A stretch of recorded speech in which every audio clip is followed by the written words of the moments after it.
Hello there and welcome back. We're back with another SWTOR chatting stream here with Villa Kino. We decided that after having watched Andor and enjoying our stream chatting about that after watching Tales of the Jedi, we would jump on and chat about that series that dropped on the same night. Kind of wish it wasn't the same night so we could for those of you that don't get it at a reasonable time of the night, so you didn't have to stay up and try and watch nearly 2 hours of Star Wars before getting back to bed. But for us, it's a reasonable time, and we're sort of energized from having watched so much new Star Wars all in one night, so we're jumping back into Star Wars to chat about Tales of the Jedi. Yep, second stream of the night. We've both chosen Togruta for obvious reasons. Togruta characters. My Togruta character is not at end level yet. Looks like yours isn't either. So no. Practice it a little bit down our chain, but they're fun species in the game. I reckon I've got a good lot of. Sure, they could obviously do more considering some of the interesting decorations we saw on Disney Plus this evening. But we've got some good options for Togruta customization on the whole. Yeah, I try to have to sort of reserve myself from creating a lot of them. I recognize you've got three. I've got three, and it's pretty easy to find pretty faces. I recognize the sort of Ahsoka inspired patterns on your character. I have gone for a bit more of a sort of not quite Shakti look, but there was some inspiration there. I also have a sort of a blue toned one and a purple and red one. But Nollani is my... She's not trying to be Ahsoka, but she is a Sentinel with two lightsabers, so that's pretty fun. And we're here on... Yeah. I'm here on a... Are a fun choice, but this one I've actually surprisingly got a couple of Togruta. This one's kind of interesting because it's got asymmetrical patterns, yeah. Yeah. And we're both yellow skinned, so we look like a cool team. We're here on Tython, which is the starting home planet for Jedi in SWTOR. It felt a little bit fitting. There is a sort of a neat Twi'lek village in this game, which sort of reminded me of the village that we see in the first episode of Tales of the Jedi, where we see Ahsoka's origin. So we picked here to start off with. Tython only has one heroic, so we'll get started on that. And funnily enough, the companion I have on this character is actually sort of a beast, like we saw in that first episode. Not quite the same color, but yeah. Apparently, she likes making friends. Yeah.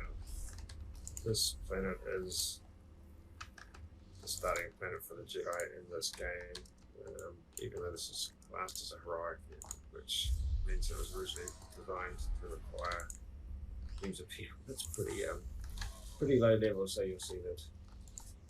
Well, certainly if they had a little bit more practice with this specific class of character, they go down pretty quick. Yeah. You'll forgive me, this is my sort of second or third Sentinel. She's not a skill tree that I have played with much, especially since the rejigging. I'm not entirely sure I have optimized her skill tree at this point. No, I'm sure that I haven't. Yeah. In fact, because I was just as we were starting, I was looking at my bar and thinking, well, I've been playing so many different classes in the last few days for various reasons. But something else said, yeah, this one's not particularly well. Took a bit of work. I mean, for some people, it was probably not too much fuss to go through with the new update and go through and sort of choose the skill tree classes with the new sort of options. But I think I am at... Well, I didn't have 43 when the update dropped, but I now have 43 characters, which is a lot to have to try and sort out. So I haven't made it all the way through my list, so forgive me if this one is not set up. But she's well geared enough to play just some heroics, especially teamed up. Yeah. But without further ado, I guess we should start talking about the series. You're just like one-shotting them.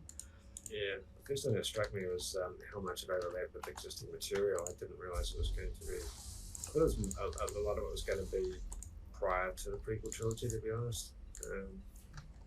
And yeah, that was the first thing that really stood out. And even though it was 6 stories split across 3 character arcs, there's a lot of time jumps into more of that than I was expecting. So I didn't hate that. I thought it was kind of fun that it overlapped, and I particularly liked the development of Dooku's story.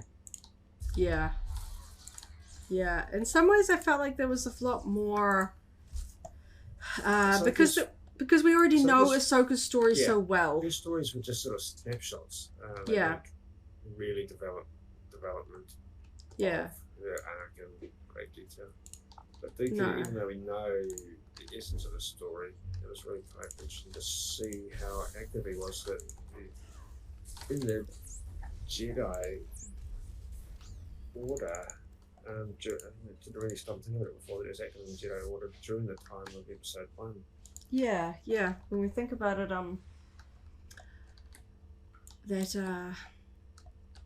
he wasn't sort of mentioned in Episode 1 because his character wasn't sort of created at that point in time. No. There's still gaps in his story, significant gaps, like how he came to interact with Darth Tyrannus. I guess he knows. Yeah. Maybe he thinks that he can use Palpatine, but he's the one that gets used. Yeah.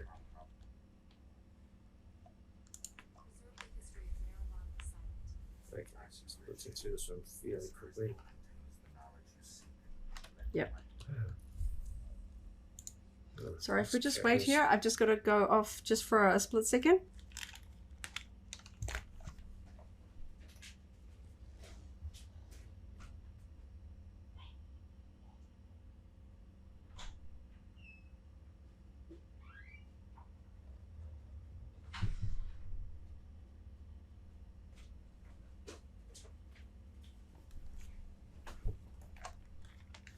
And I'm back. Sorry about that. Jalari says Dooku's story is sad. Yeah, it was one of those ones where you wonder what turned him from a Jedi, from being Qui-Gon's master to, the Darth Tyrannus that we see later on in the movies, because we never see him in his full Jedi form. When we are introduced to him in Episode 2, he has already sort of left and or fallen by that stage. So it was really interesting to see and sad. So while we continue talking, we'll go to Alderann. We knew that falling to the dark side for a Jedi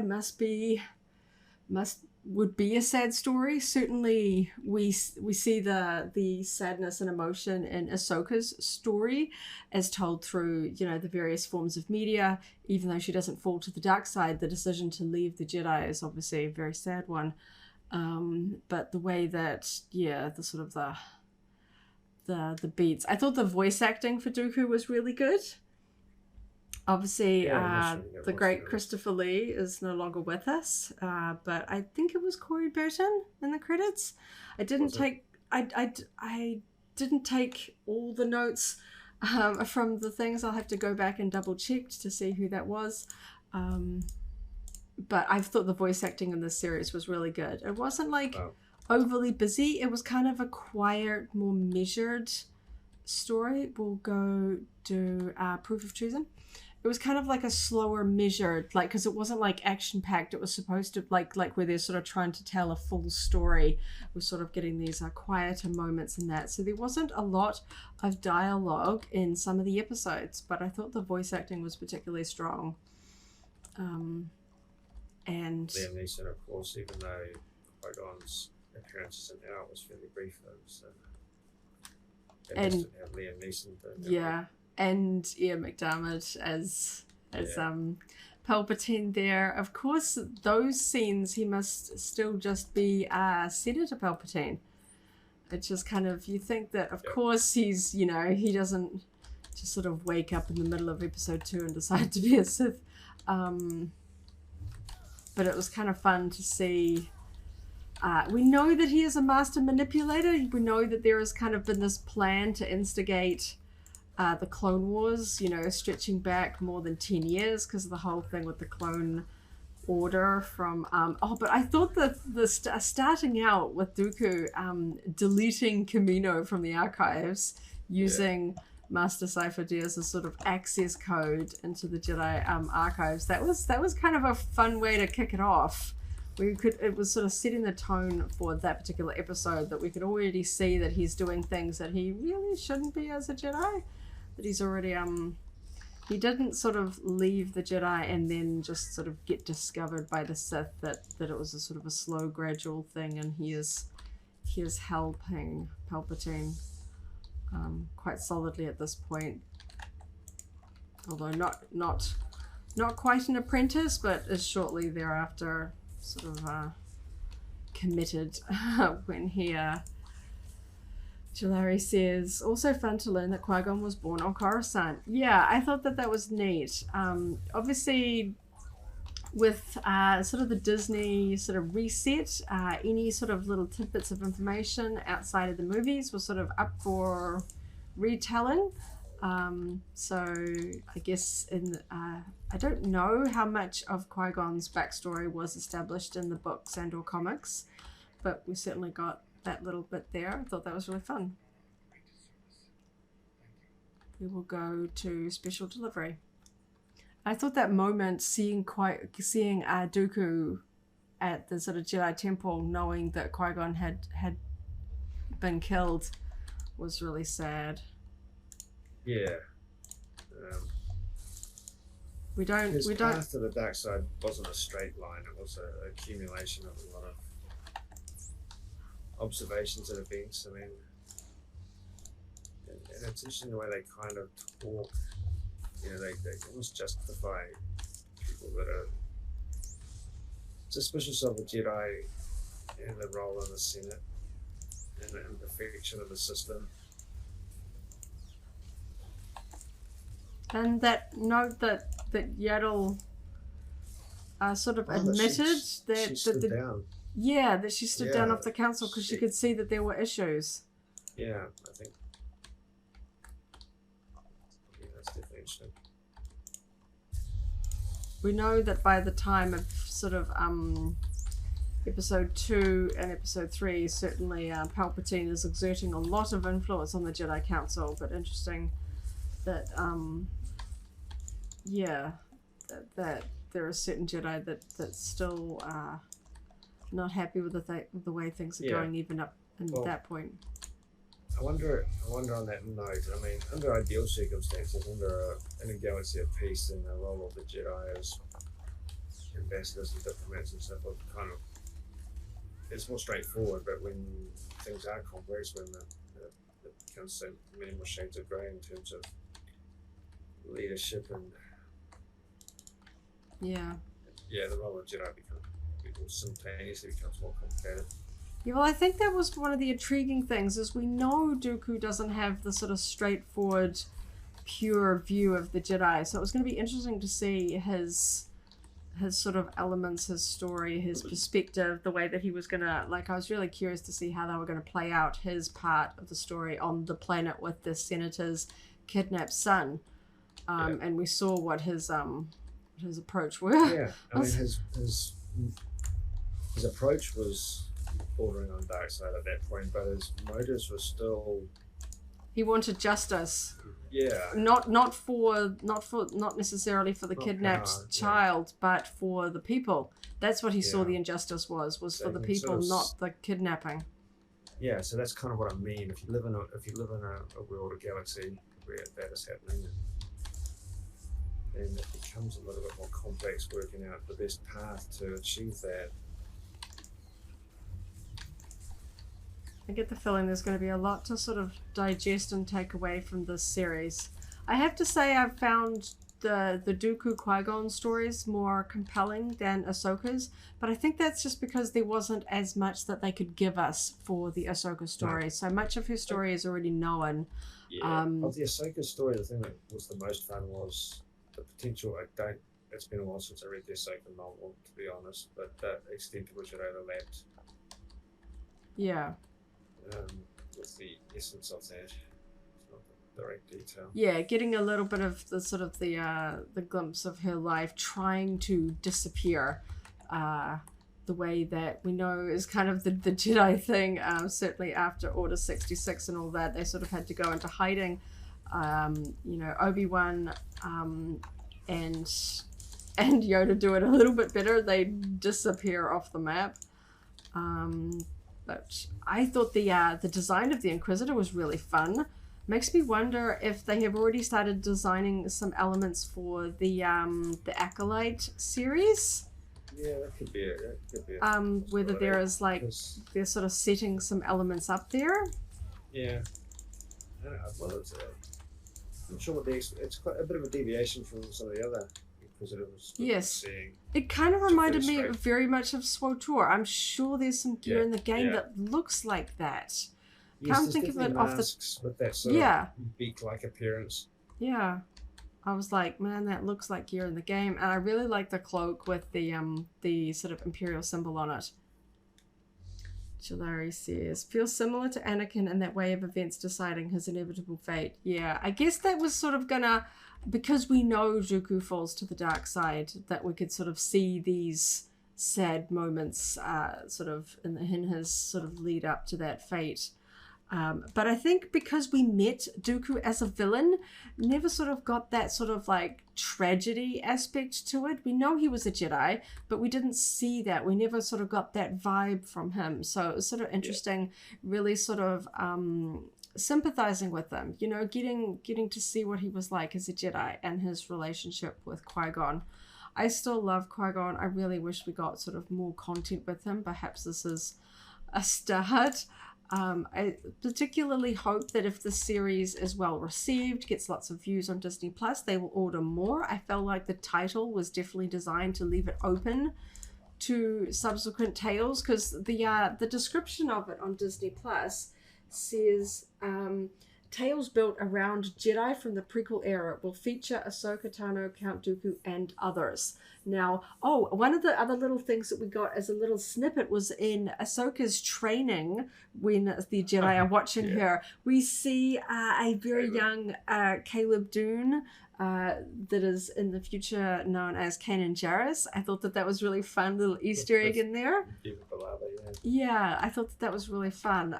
So I'm really hoping that these are sort of like they picked Ahsoka because she's popular and they know that that's going to be a draw card for people to sort of jump in. Kanan's early story would actually work very well as well.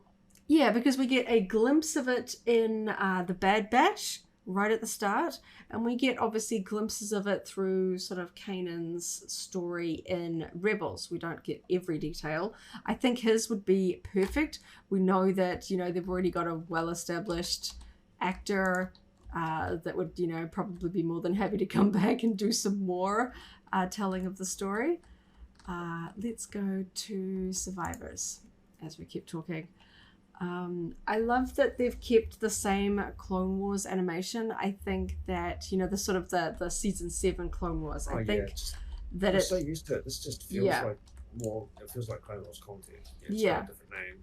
But but because it's kind of set in that, as they say, prequel era, the Clone Wars is decidedly in the prequels, set between 2 and 3. I feel like it keeps a good vibe, and of course it means that Ahsoka will be the same. Ready, click. Down. 3, 2, 1, throw.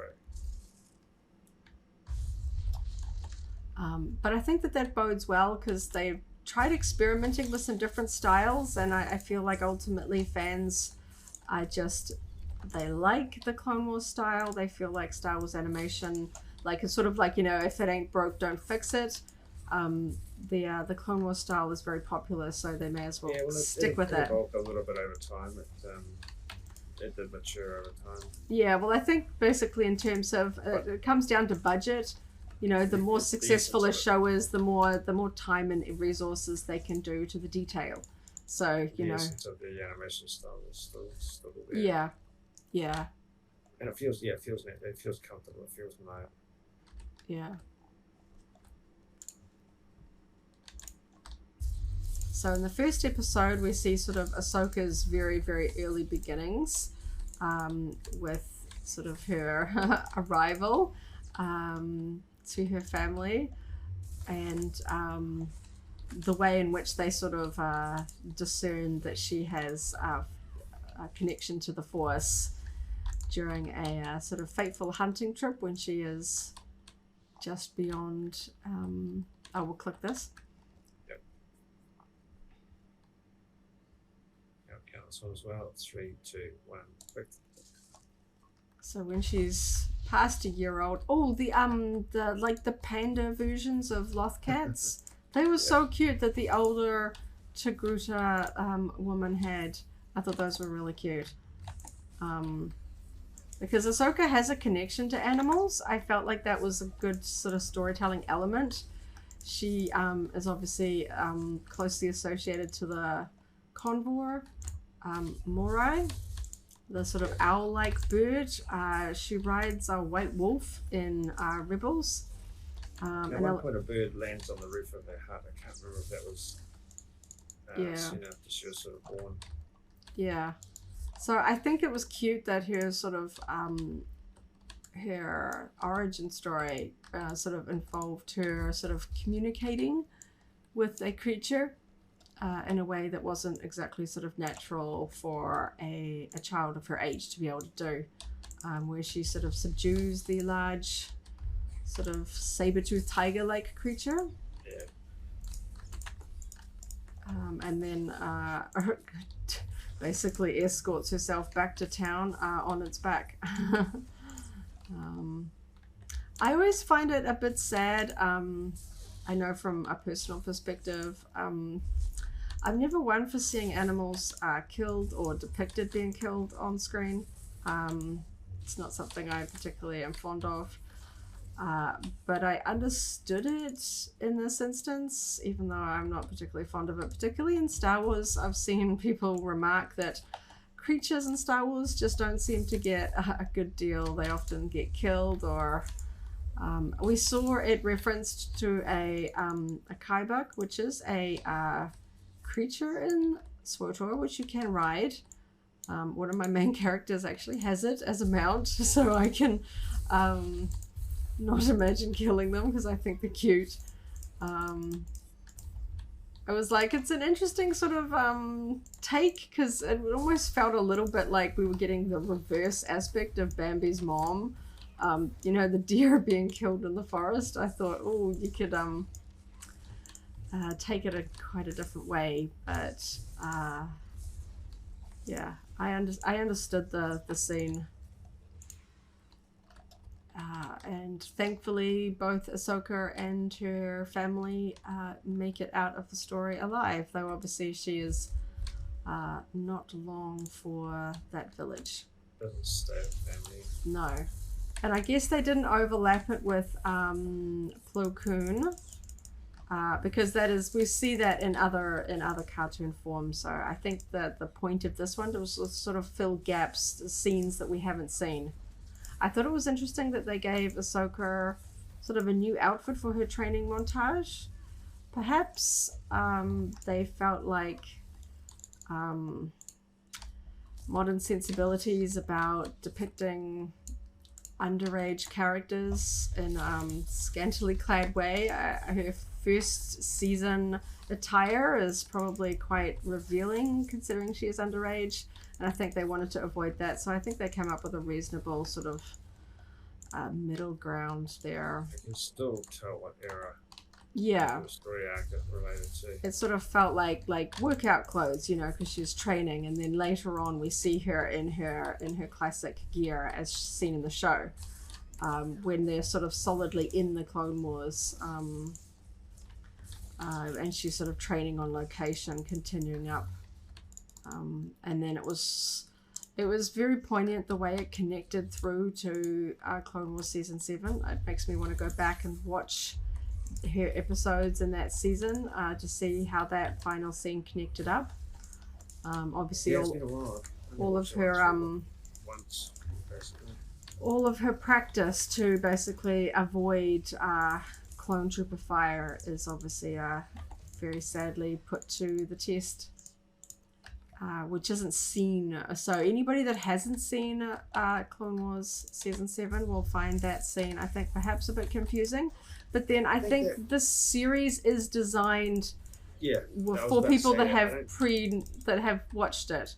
Yeah, all of the stories really were easier sell if you knew a bit about the characters that have been depicted. If you were completely new to it, it would be quite a different take. Yeah, I think it was sort of basically not fan service, but for the people that really enjoy sort of connecting the dots, and connecting to the dots means you sort of know the dots, you know the beats, you know the story elements, so you're really going to appreciate the way that this connects those up. Of course, you always do run the risk when it comes to animation that you will get people that think it is for kids and will miss out on the content, or kids that go to watch it and find that it is not theirs. There was some kind of brutal moments for a minute there. I thought they were really going to show Yaddle getting just crushed by a giant door. But then we see that she just gets actually straight up murdered by Dooku. His sort of solidifying moment of him turning to the dark side and sort of doing actual murder for his sort of essentially new master, Palpatine. Yeah, I think Palpatine something says like "Rise, my friend." Yes. So we're kind of getting an echo of the moment where Anakin becomes Palpatine's apprentice. Just obviously not copied too exactly, so it just looks, too on the nose. I like the way that Palpatine just kind of hung back in the shadows and actually recoiled from the sun when the door was sort of being opened, when Yaddle was having her moment. I loved Bryce Dallas Howard's voice acting for Yaddle. I saw that was making the rounds on a lot of news sites, and she's speaking about it herself on social media. I really did like that. I think we need to loop back and grab some more eggs. Cut through the middle, because they're only in a specific spot.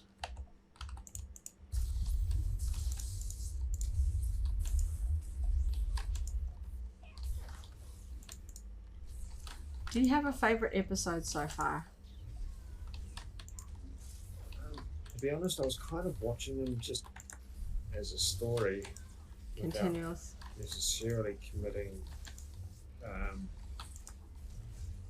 then note taking in terms of which episode. There's bits and pieces that I like. Like I say, I did think just watching, the seeds of Dooku's, approach,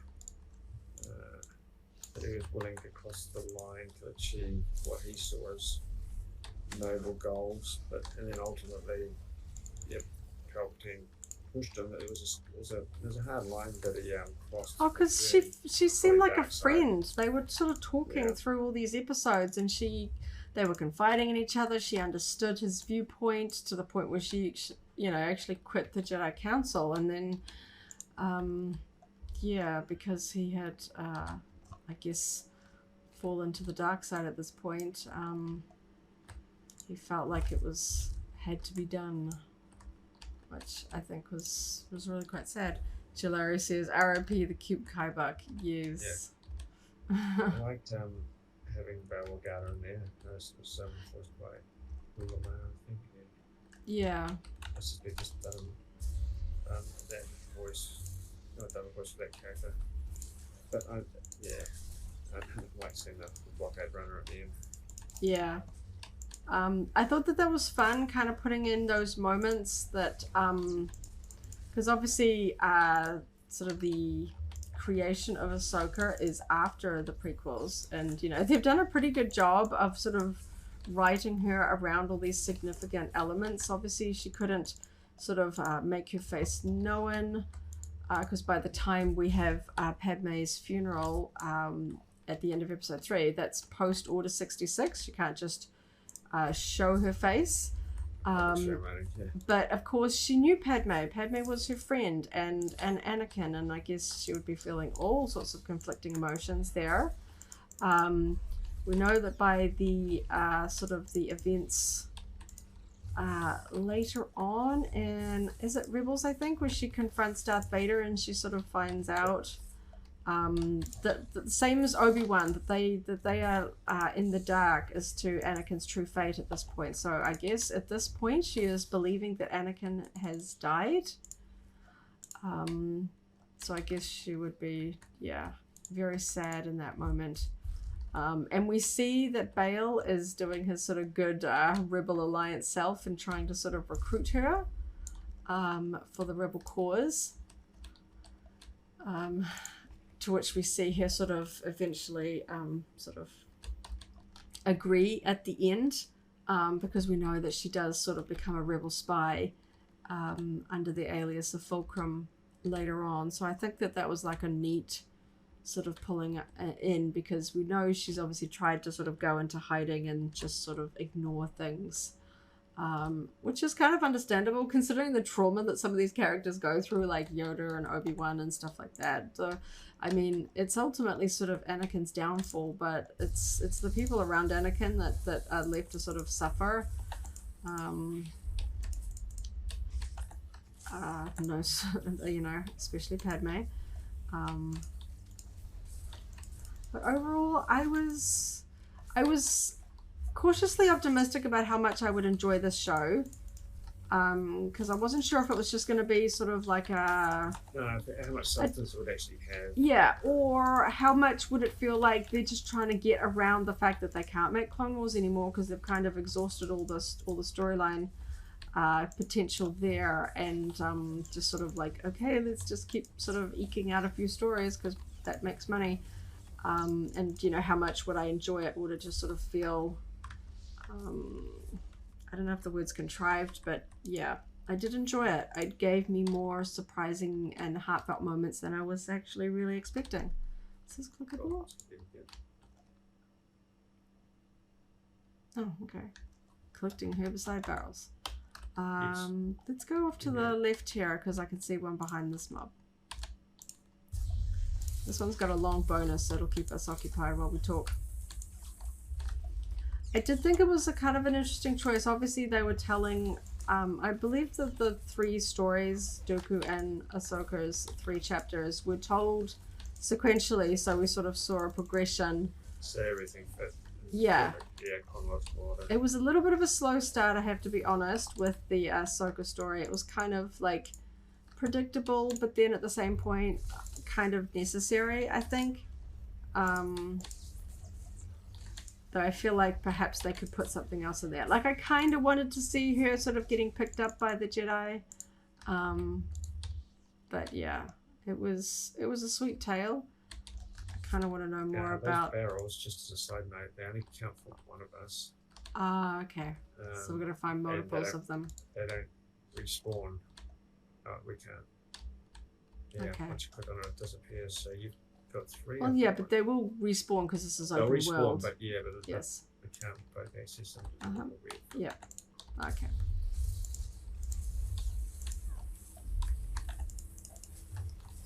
But yeah, it's kind of like crazy to think that we got like quite the double dose of Star Wars. I mean, like movies back in the day have kind of this huge big hype of like years of anticipation sort of being built up to them, and we got nearly a movie's amount of Star Wars content in just like a random Wednesday night. In terms of time, yeah, minutes on screen, but I also kind of like Sparrow over here, slightly smaller, you know, that stories that wouldn't make it to movie scale.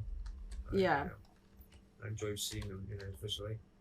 All right, so you've got all your barrels. I need 3 more. Okay. Yeah, there's tons of stories that just won't never show up on the big screen. Yeah. And I think animation's a good way to do it so that you don't, you know, obviously. I'm more happy with that. Yeah, I'm more happy with Star Wars to take lots of different formats. Yeah. You know, and on the whole, not even just animation, I like the fact that even amongst the live action stuff, there's quite different styles, and sometimes it's just because of the people involved, sometimes because it's what matches the story. Like the style of Andor is clearly pertinent to the story that's being told, and I think that's cool. But different styles for different stories, and variety. Can you see any barrels over here now? How big is the zone they're in? Fairly wide. We can keep going along. Yeah. Oh wait, this one's now they're just starting back here. Okay, cool. I'm just gonna go to the door. Look, I'm just outside the door. No, mistaken. There we go, behind that goal. Mm-hmm. Kind of getting tempted to see if I can recreate that acolyte, the Inquisitor in SWTOR. Yeah, I think you can. That's quite So, cool. reasonable degree. Do you want to make another Sith-aligned character? Not another character. I think I could. Oh, just the ranks. Yeah, I think I've got an assassin that could work. Can you see that barrel there? Oh no, I've got them. Oh, okay. Ambrosia pools. Yep. Yeah, no, I remember seeing that Inquisitor in the trailer because it actually reminds me of an old 2008 character from the comics. One of the ABC Warriors. Yeah, I thought it was interesting how quickly we saw that character dispatched by Ahsoka. Yeah. Because she doesn't have her sabers at this point. She isn't fulcrum. She hasn't made her white bladed ones yet. He had such little screen time, but I felt like there was unanswered questions there as well. Yeah. Because we were playing them in sequence, I didn't see the character's name to see if they were assigned, a brother or designation, or who the voice actor was for that one. Definitely going to go back and sort of watch all the credits. The way Disney Plus sort of minimizes the credits when auto playing onto the next chapter, because we were very keen to sort of get on and watch them all close together. When it's like these, I kind of wish that they did release them in kind of like a movie format, the way that the micro series did. Yeah. They came out episodically, but then there was an ability to kind of watch them all run together with the sort of opening titles and the credits all kind of trimmed off. And I found that was a really good way to consume it. They've done it for some of the series on Disney Plus, where they kind of like, you can watch each one individually, or here they all are run together.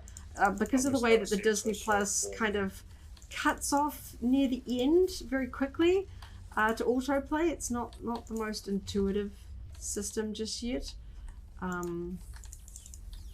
It's sort of like a sort of auto-determined time. But that's just a tiny nitpick. I just always want to sort of, watch Star Wars as uninterrupted as possible.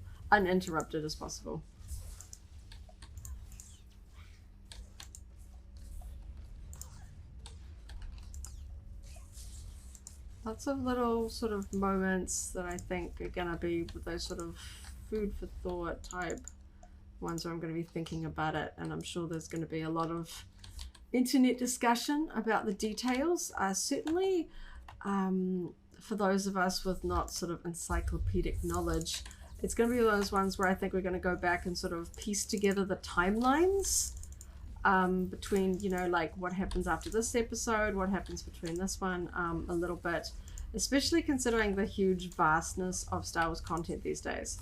It's no simple thing to just sit down and go, let's watch, the Clone Wars to refresh our memory. That's the way. So we got a micro series fan in chat there. Micro series is the best. Yeah, I love that.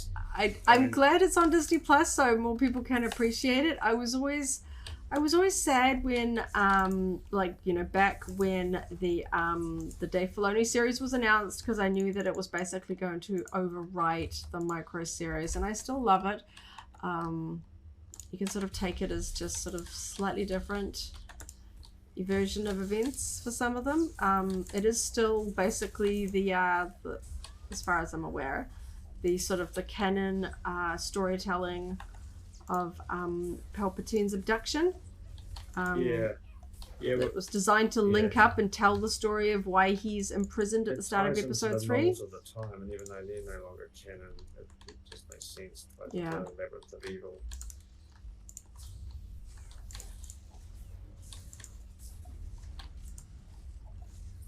And I kind of wish that there was like a modern version of the Ilum story with Padme, because that was sort of iconic, and they never quite gave us the Snow Padme in the standard animated series, which I'm still bummed about. But at least they still make the merch. That's why I thought, considering like how popular it is as a design and for merchandise, I thought they might actually include it in the series. The way that they bring in some particularly popular elements, the way that we saw with Thrawn, you know, popular elements that were sort of no longer part of the official Star Wars storyline, but were re-included because they proved to be so popular. But they have made Padme Ilum outfit merch post Clone Wars, so that's all good. Like I say, it's great that it is on Disney Plus. That gives it an accessible home. Yeah, because the DVDs were going for a lot of money. Yeah. Because that was the only way to get a hold of them.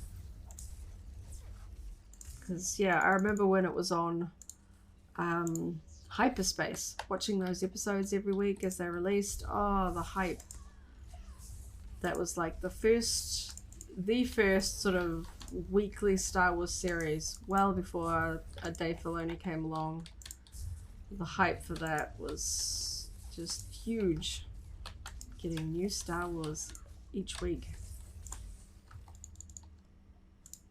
Such a cool concept. Yeah, tiny little bite-sized episodes back then. Yeah.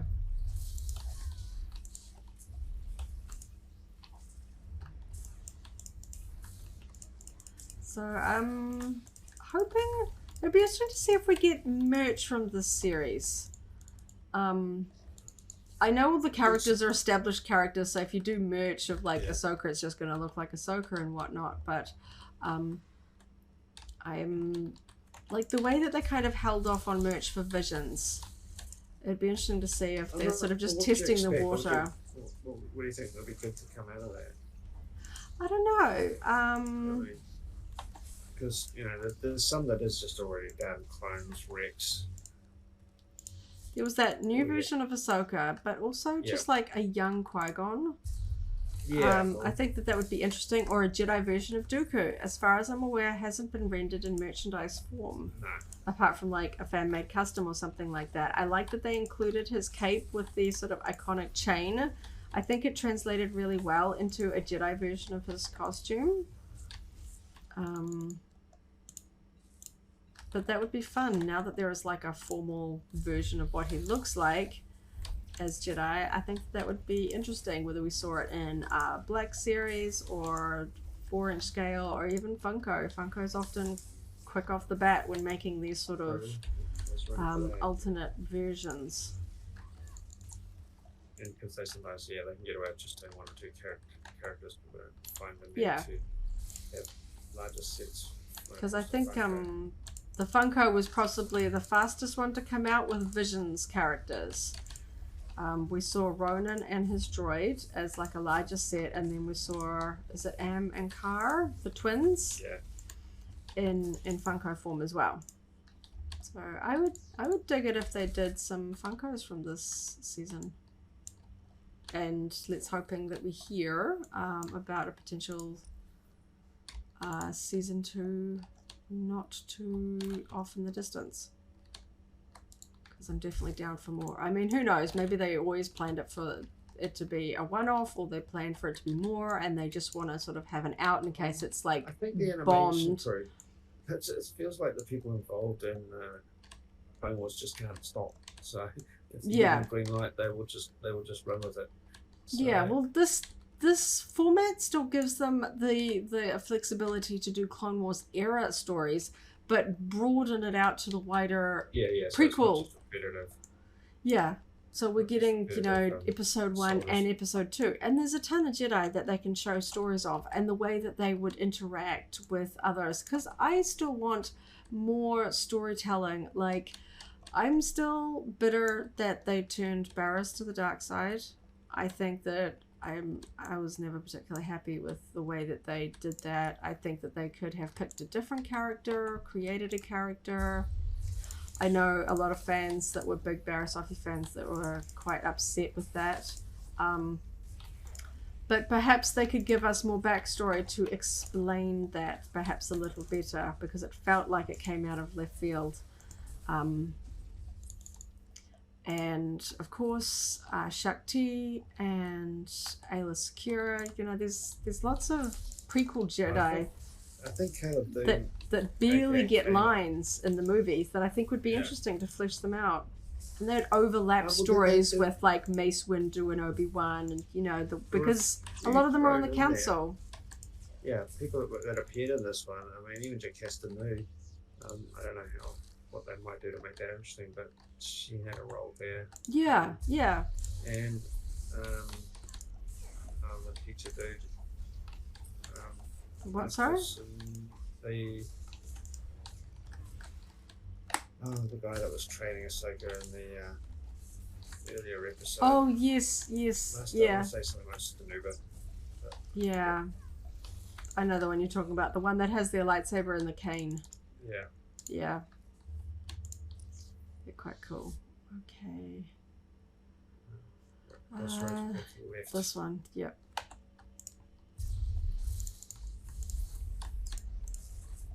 Can't click on any more data spikes. We might accidentally finish this thing. Well, usually I wouldn't bother with those really long bonus series, but since we just kind of started it, both these characters could do with a few extra points for leveling. Yep.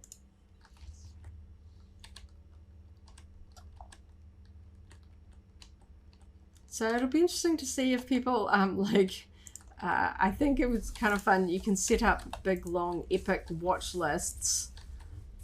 Whether people will come up with sort of like a new watch order for Clone Wars. They're like, watch this, and then this, then watch this movie from the prequels, then go back and watch this one. So just to jump back, Mace Windu's the other obvious one that we just because he had an entire novel to himself. Shatterpoint. Shatterpoint, Yeah.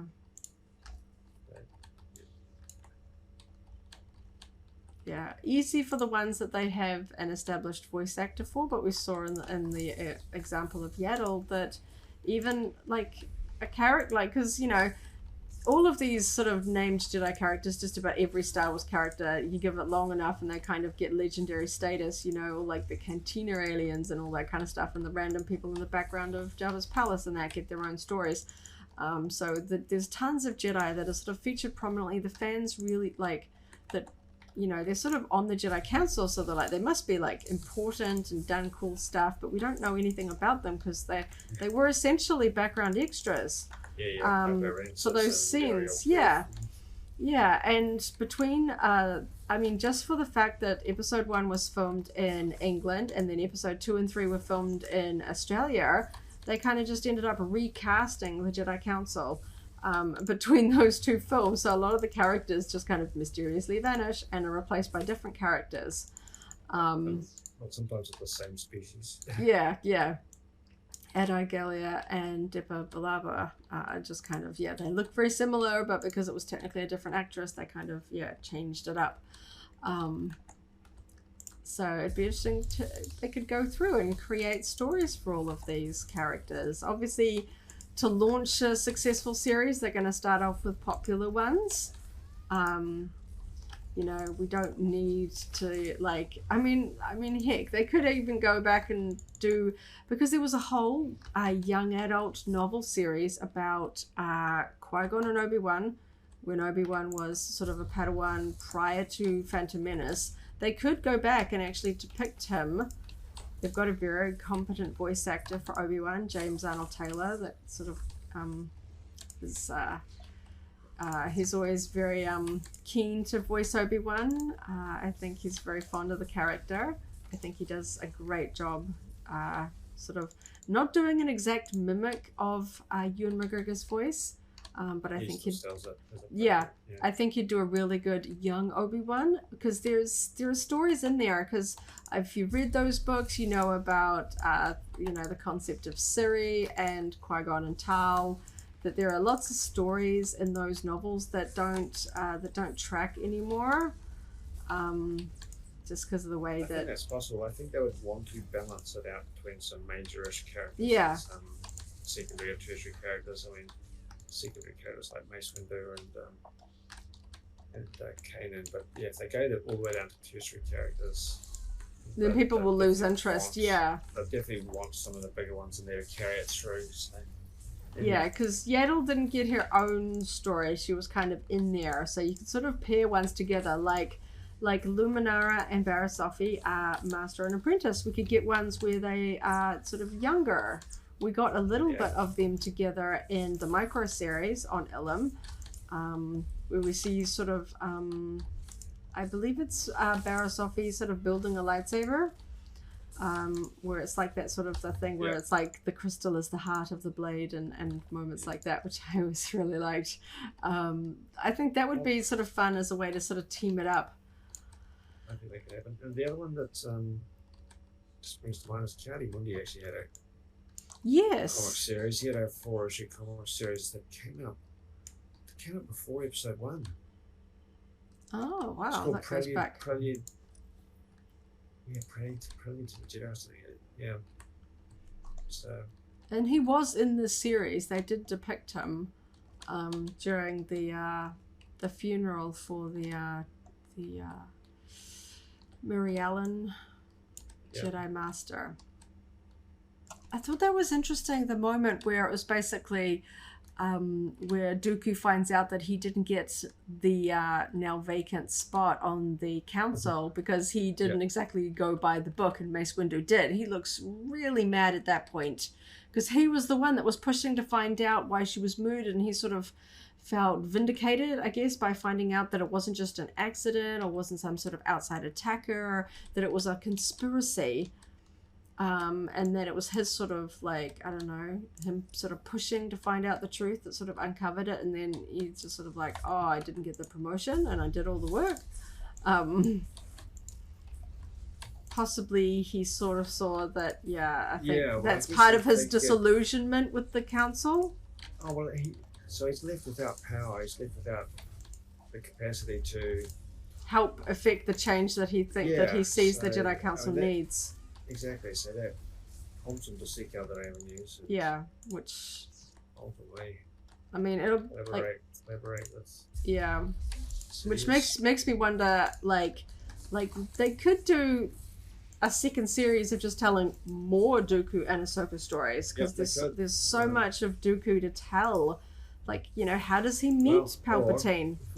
Like, you know, like did he meet him because he was like, did he get assigned a mission on Naboo and came across Palpatine and he's like, here's my number, we'll talk later. No, it's just called Tales of the Jedi. What if they did Tales to the Sith? Yeah. Stories told from, Palpatine's perspective, Maul's perspective. I mean, like the whole sort of like Palpatine and recruiting Maul and stuff like that. Yes. Oh my gosh. Yes, that would be cool, wouldn't it? Ooh, a companion series for the Dark Side fans. Ooh, that does sound fun. And I'm going to go down this path, No, I'm really happy with the series. I mean, I'm one of those Star Wars fans that it takes a lot to make me upset with Star Wars or mad with it. You know, I'm the person that's just, I always go in with a really open mind and enjoy it. I mean, you can't please everyone all the time, so don't expect everything to be perfect.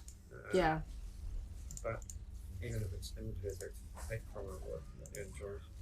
Yeah. I think this one told enough without getting too... Was that? I got another level. Yeah, catching up to you. Yeah. Without even noticing it. I got a level without noticing Yeah, it. that's what I said. I enjoy the animation, possibly because, you know, the micro series kind of set me on that path, but then also, you know, because we've got a daughter, we appreciate the storytelling, the younger generation. It's how, you know, when episode 3 is a little too brutal to show your kids, you can start out with the cartoons and you really appreciate them. I know a lot of people just kind of dismiss animation as being for the kids. But when it comes to Star Wars, I think, you know, I even enjoy just the cute little like 1.5-minute little creature YouTube shorts. I mean, they're not deep, but they're just cute. You know, I like the animals.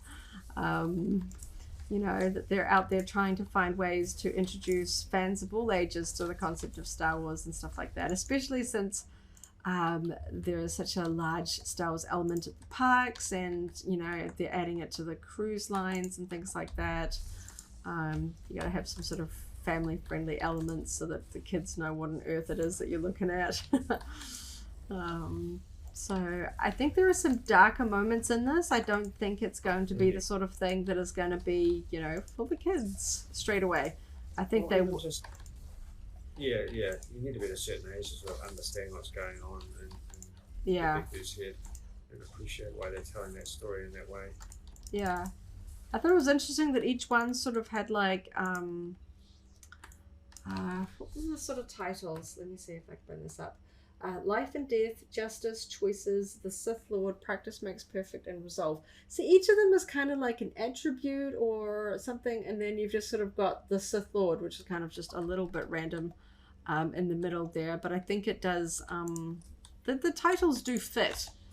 Well, the Sith Lord, that tied the most strongly to almost one of the more stronger points into the prequel story. Yeah, so like, it's just like necessary to...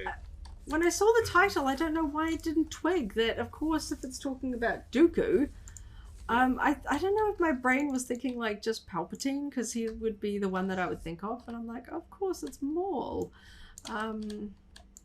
That was kind of like, you sort of realize it too late and you're like, oh no, Qui-Gon, no. And I think he, certainly at that point, if he doesn't already, however, harbor a pretty sort of strong grudge, that's you dinging, a grudge against the Jedi, the fact that Qui-Gon was killed, really has a grudge against the Jedi by that point. He seemed fairly resolved when sort of standing in front of the tree talking about Qui-Gon in the past tense, because he's been killed, and he sort of, I guess, because Yaddle says something like, are you going to the funeral? And he's like what's the point type. I've already got to like rewatch these things just to absorb all the details, but yeah, he seems pretty bitter, and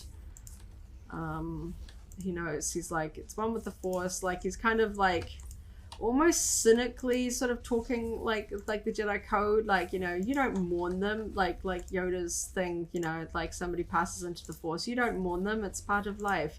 And he sort of, it almost feels like he's kind of like spitting it back at the Jedi, you know, why would I mourn him, because that's what, you know, we're not supposed to do that. But you can see he's become sort of hardened against the Jedi by what's happened.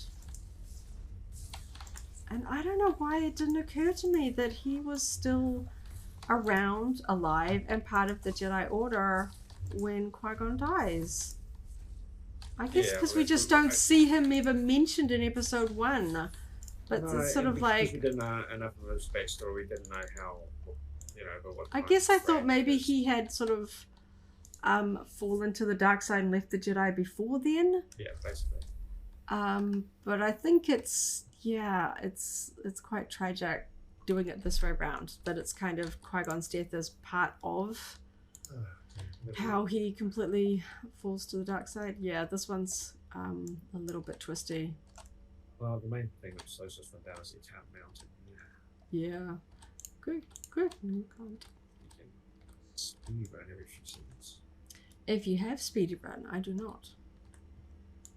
One of the Sentinels, the Blade Blitz, I think it was, where you sort of did the when you sort of cartwheel forward. It's not an ability I use a lot, so unfortunately it's one of the ones where I don't have it anymore on my Sentinels.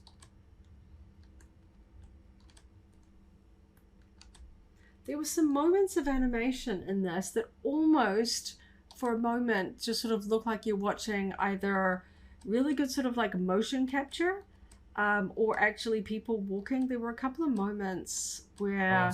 stunt fighting in animation is hard to do without an actual reference. Yeah, but there were some moments where I was like, yeah, the animation's got so much...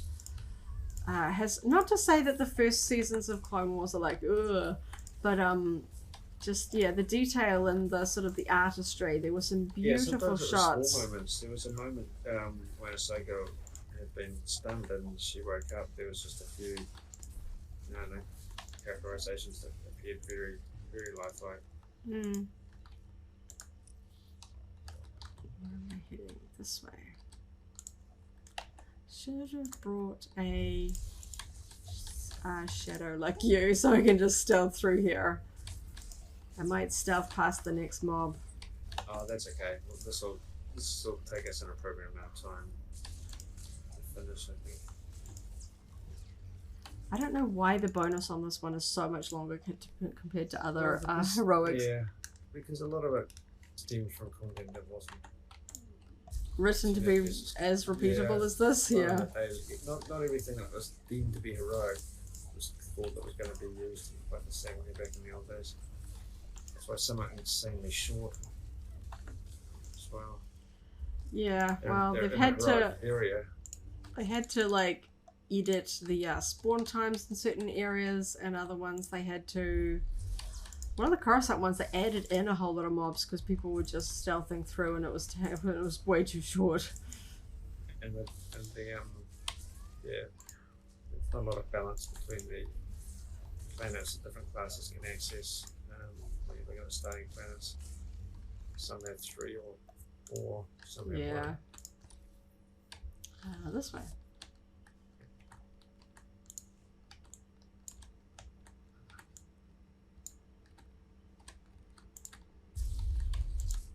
But everything I've seen online so far has been pretty positive about Tales of the Jedi. And I think there are reasons for that. I think the familiarity of the style and familiarity of the characters and storytelling. I'm just going to stealth through this mob. Stealth. I think it worked reasonably well that it wasn't overhyped, that it just came out of nowhere and was suddenly available. Yeah. I do feel sorry for people that... Because it's the middle of the week, and so if you're not able to or have a job that just you need sleep, not everyone copes with lack of sleep. This stuff comes out like midnight in the US, and so watching 2 things, and then if you're on like one of the coasts, it's even worse. It's kind of cruel because you're gonna get spoilers, if you go anywhere on the internet. Is it gonna auto-complete this for us? Because that spike is right there. Yes, okay. And click on the spike. Yay, we're done. That was a lot of killing. Yeah. Well, 2 things slow us down with the lack of being able to use spears, but also just, you go backwards and forwards down the same corridor and they respawn with those mobs. Anyway, that was a good run. On the whole, even though it's a little bit of a chore, I don't hate doing content every now and then, just so to make sure that. But we're not playing it every day, so even the longer stuff, you do it every once in a while, and it feels nostalgic. I like being able to repeat the content. Now, if they just let us repeat the first 3 chapters, I think that would be fun, if long. But yeah, but that's a discussion for another day. Yeah. I really enjoyed Tales of the Jedi. I hope they do lots more. I could see it. I know it doesn't have quite the sort of the action and the ongoing sort of depth of storyline that Clone Wars episodes does, but I think it fills a sort of a gap in people that really miss the Clone Wars. I think sort of these careful sort of stories that are aimed at a slightly sort of older audience, the people that grew up with the Clone Wars, that are sort of slightly older now than, say, you know, the age that they were when they first discovered the Clone Wars. But yeah, I hope we see more, and I really enjoyed it. And I hope you guys out there enjoyed hearing us talk about the new series. I hope you got to watch it without being spoiled, because I think there were some really neat moments in there, and I think if you read about them on the internet prior to watching them, it sort of diminishes it. But that's kind of the par for the course with Star Wars, isn't it? You want to see it fresh without knowing too much. Yeah, no, it's definitely worthwhile bit of content, and yeah, surprised me actually. There's more to talk about than you think once you start digging under the surface. Yeah. So I guess we'll call it a night there and get off to, it's started on one day and it's now the next day for us here in New Zealand. So I guess we better head off to bed. But yeah, I'm still buzzing from watching so much Star Wars in one night. First a new episode of Andor, and then all these episodes of Tales of the Jedi. It's been a great day to be a Star Wars fan. So thank you for joining us to hear us talk about Star Wars. Follow us on Twitch if you want to see more SWTOR and Star Wars streams. We archive our streams on Twitch every week, so you can catch up if it's the wrong time zone for you, or you just feel like listening to us talk Star Wars.